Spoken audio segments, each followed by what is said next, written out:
আপনি কি কখনো এমন কোনো মুহূর্তের মধ্যে ছিলেন যেখানে সবাই নিঃশ্বাস বন্ধ করে একটা সিদ্ধান্তের অপেক্ষা করছে?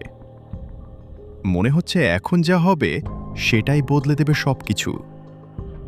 আজকের ভিডিও ঠিক সেই রকম এক মুহূর্ত নিয়ে, যেখানে পুরো পৃথিবী তাকিয়েছিল একটাই দিকে, শান্তি না যুদ্ধ। না, সফল হলো না আলোচনা। এই একটা বাক্যই যেন পুরো পৃথিবীর বুকের ওপর ভারী পাথরের মতো বসে গেছে। নিউ ইয়র্কের ব্যস্ত রাস্তা থেকে তেহরানের গলি, এমনকি ঢাকার চায়ের দোকান, সব জায়গায় একটাই প্রশ্ন ছিল: কি হবে এই আলোচনার ফলাফল?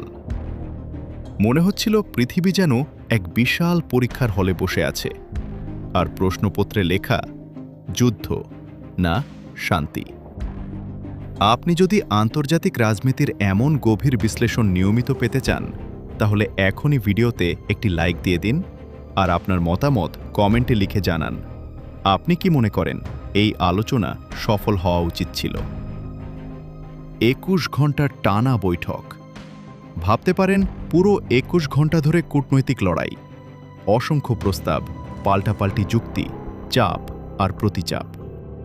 কিন্তু শেষ পর্যন্ত ফলাফল শূন্য। কূটনীতির ভাষায় নো ব্রেক থ্রু, সাধারণ মানুষের ভাষায় কিছুই হলো না। ইসলামাবাদে বসেছিল এই মহা আলোচনা, ইতিহাসের পাতায় যেটা হয়তো নতুন এক মোড় হতে পারত। ১৯৭৯ সালের পর এত বড় পর্যায়ের সরাসরি আলোচনা এ যেন বহু বছরের জমে থাকা বরফ গলানোর চেষ্টা। পাকিস্তান এখানে ছিল মধ্যস্থতাকারী, যেন দুই রাগী বন্ধুর মাঝে বসে থাকা তৃতীয় বন্ধু। কিন্তু সমস্যা হলো, যখন দুজনই নিজেদের ঠিক মনে করে, তখন আলোচনা আর আলোচনা থাকে না। তা হয়ে যায় শক্তির লড়াই। আপনি এখানেই একটু থামুন আর ভাবুন, আপনার মতে এই ব্যর্থতার জন্য দায়ী কে? ইরান না আমেরিকা? নিচে কমেন্টে লিখে ফেলুন। এই ২১ ঘন্টা শুধু সময় ছিল না, এটা ছিল ইতিহাস, অবিশ্বাস আর শক্তির সংঘর্ষ। ইরান বলছে যুক্তরাষ্ট্র এমন দাবি তুলেছে যা যুদ্ধের ময়দানেও আদায় করা যায়নি। ভাবুন তো, আলোচনা টেবিলে এমন দাবি, এটা কি আদৌ সম্ভব? সবচেয়ে বড় তিনটি বিষয় ছিল হরমুজ প্রণালী, পারমাণবিক কর্মসূচি আর আঞ্চলিক নিরাপত্তা। এই তিনটি বিষয়ে গিয়ে সব আটকে যায়। হরমুজ প্রণালী, যেখান দিয়ে বিশ্বের বিশাল অংশের তেল চলাচল করে। যুক্তরাষ্ট্র বলছে এখানে কোনো একক দেশের নিয়ন্ত্রণ চলবে না, আর ইরান বলছে এটা তাদের অধিকার।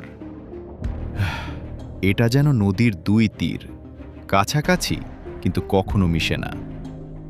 ভিডিওটা যদি এখন পর্যন্ত ইন্টারেস্টিং লাগে, তাহলে অবশ্যই সাবস্ক্রাইব করে পাশে থাকুন, কারণ সামনে আরও বড় তথ্য আসছে। ঠিক এই সময়ে একটা অদ্ভুত খবর আসে।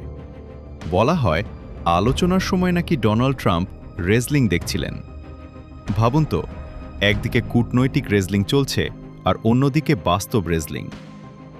এই ঘটনাটা যতটা মজার ততটাই গভীর, কারণ এর মধ্যেই লুকিয়ে আছে শক্তি বনাম কূটনীতির লড়াই। আলোচনা ব্যর্থ হওয়ার পর তিনি চুপ হয়ে গেলেন, আর এই নীরবতাই সবচেয়ে ভয়ঙ্কর, কারণ কিছু নীরবতা হাজারটা কথার চেয়েও বেশি আওয়াজ করে। আপনার কি মনে হয় এই নীরবতা কি ঝড়ের আগের সংকেত? কমেন্টে জানাবেন। আর বেশি সময় লাগেনি, হঠাৎ করেই তিনি বললেন একদিনেই ইরানকে ধ্বংস করে দিতে পারেন।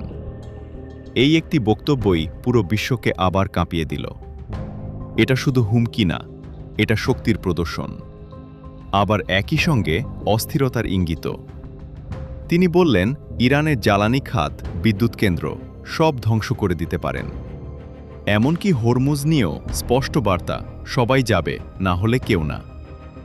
এটা যেন পুরনো সেই গল্প, আমার নিয়মে খেলো, না হলে খেলা বন্ধ। ভিডিওর এই জায়গায় এসে আপনার মতামত খুব গুরুত্বপূর্ণ। আপনি কি মনে করেন এই ধরনের হুমকি বাস্তবায়ন হতে পারে, নাকি এটা শুধু চাপ তৈরির কৌশল? অন্যদিকে ইরানের বক্তব্য একদম আলাদা।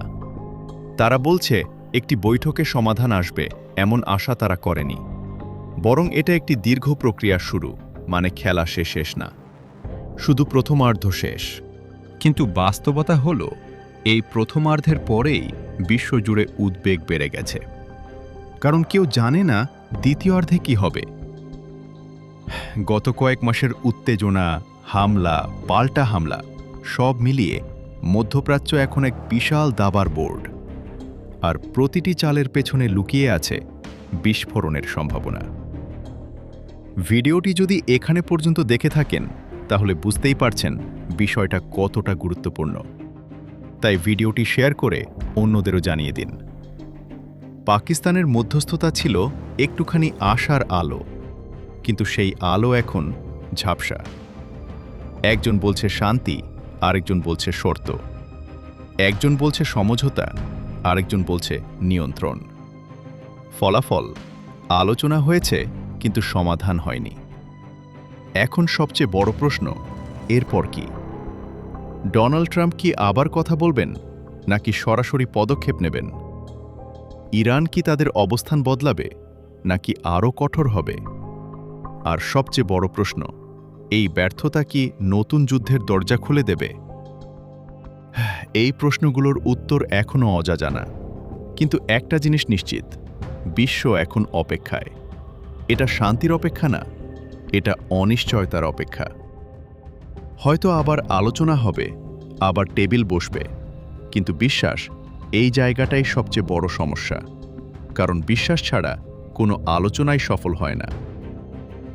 আজকের এই ব্যর্থতা শুধু একটা আলোচনার ব্যর্থতা না, এটা একটা সম্ভাবনার ব্যর্থতা, একটা আশার ব্যর্থতা। শেষ করার আগে একটা প্রশ্ন রেখে যেতে চাই। আপনার মতে এই পরিস্থিতি কি শেষ পর্যন্ত যুদ্ধের দিকে যাবে, নাকি আবারও শান্তির সুযোগ তৈরি হবে? কমেন্টে অবশ্যই আপনার মতামত জানাবেন। টেকনো এক্সপ্লেন্সে এমন বিশ্লেষণ পেতে সাবস্ক্রাইব করে পাশে থাকুন। পরবর্তী ভিডিওতে আবার দেখা হবে নতুন কোনো গুরুত্বপূর্ণ বিষয় নিয়ে।